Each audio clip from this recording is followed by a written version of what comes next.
Thank you. Now, I also spoke to U.S. Representative and House Intelligence Chair Mike Turner about the return of Private Travis King to the U.S.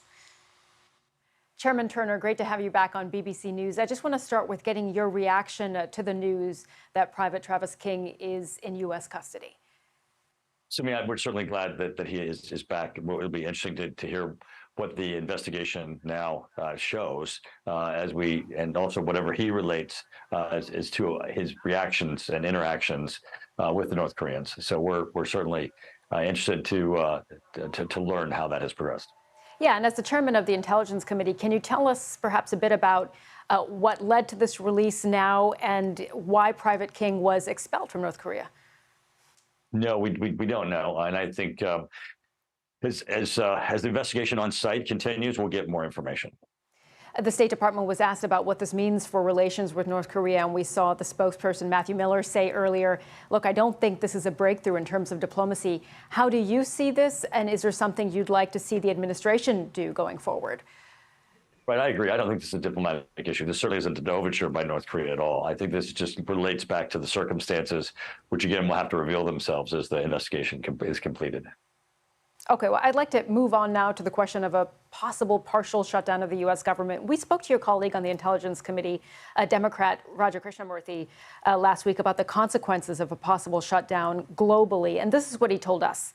This is exactly what Xi Jinping, Vladimir Putin, and our adversaries would relish. It's chaos, it's dysfunction, it's the federal government the U.S. government not being able to take care of business. Do you agree, Chairman? Well, I certainly agree with Krishnamurthy. First off, he's a great member of the Intelligence Committee, and he works in a very excellent bipartisan manner. And I think what we're seeing right now really is that there's this coalition within the Republican conference that has not yet even found what its plan is or what its demands are, and they keep changing. So normally when you have a shutdown, you have negotiations that are broken down between the legislative branch and the executive branch. But in this instance, there's nothing that's on the table that they're asking President Biden for. It's just internal negotiations. Now, obviously, we have a number of issues that are important that we have to have debate about. Certainly, we need to rein in spending. We need to make certain that our border is closed and that we address this issue of unbelievable waves of illegal migration that's occurring on our southern border.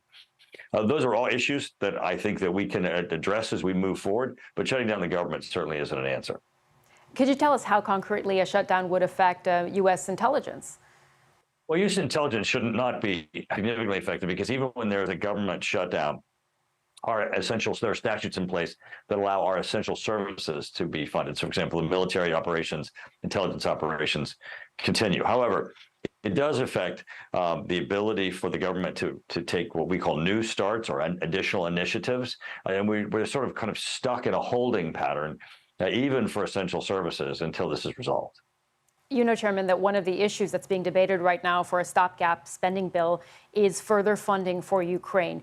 Do you expect that Congress will sign off on a part of or all of what the president's bill or request was for aid for Ukraine, more than $20 billion? Well, there certainly is strong support for Ukraine in Congress. The last time, which has just been in the last couple months, that there was a vote on the House floor concerning Ukraine aid.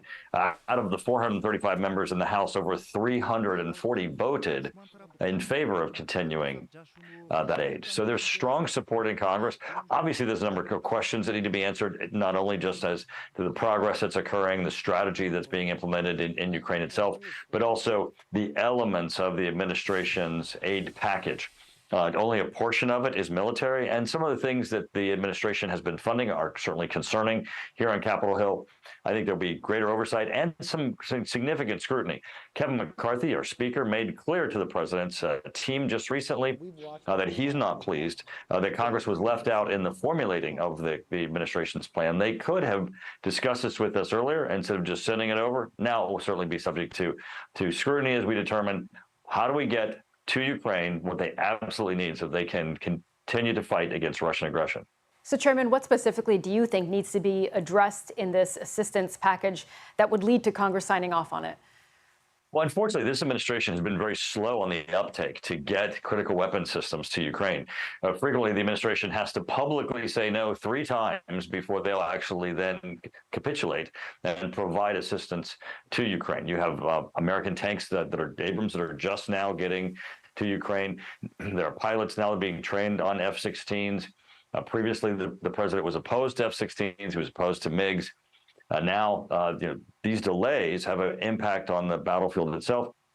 The president is also included in his description of what he now is willing to provide them, where he previously was opposed: long-range missile systems, weapon systems that could help them reach Crimea and attack some of the systems that the Russians have in place that are killing Ukrainians.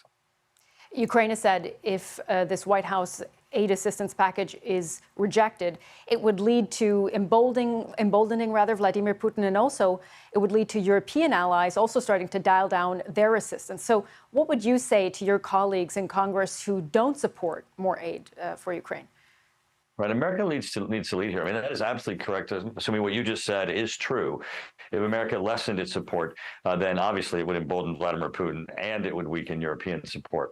But what I think we have here is a real opportunity to make clear that we're going to support them with the weapon systems that they need. And I think what people need to do is just look at Vladimir Putin's statements himself. He has made clear that this is not about Ukraine, that this is about Eastern Europe. It's about Poland and Romania. It's about the Baltics. It's about Lithuania, Estonia, Latvia. All of those countries are at risk if we don't hold Russia and their aggression to account in Ukraine and make certain that Ukraine's territorial integrity is upheld. And Chairman, I do want to come back to the question of a possible shutdown with just days left, of course, as you know, to reach a deal. As you mentioned, there are a group of Republicans who say they cannot vote for a continuing resolution as it stands because there have to be more spending cuts. And we spoke to one of them, Congressman Tim Burchett, yesterday, and this is what he told us. You can't spend $7 trillion when you only take in $5 trillion, and that's conservatism to me, ma'am. That is being fiscally strong and morally upright, and this administration is neither. And the Republicans need to stand up to it. So, Chairman, do you think the Republican caucus can come to some sort of agreement with this type of opposition to avert a shutdown? Absolutely. It is clear that, with the Republicans controlling the House, we're going to be reining in spending. The budget agreement that we entered into with the White House had substantial concessions in spending, and we're going to continue as we go through proposals, look for ways in which we can cut in terms of spending so that we start as we go into next year already with lowered spending, which has a lower impact on inflation, which impacts families. However, shutting down the government is not the way to save money. Managing the government appropriately, providing oversight, making certain we're spending money appropriately, and that we find savings where we can. That's how we need to do this. Certainly, overwhelmingly in the House and the Senate, there is a spirit of trying to work together on a bipartisan basis and get this done on a bill on the president's desk. I certainly hope we do so soon. Chairman Turner, thank you so much for joining us. Great to speak with you today. Thank you, Sumi. Good talking to you.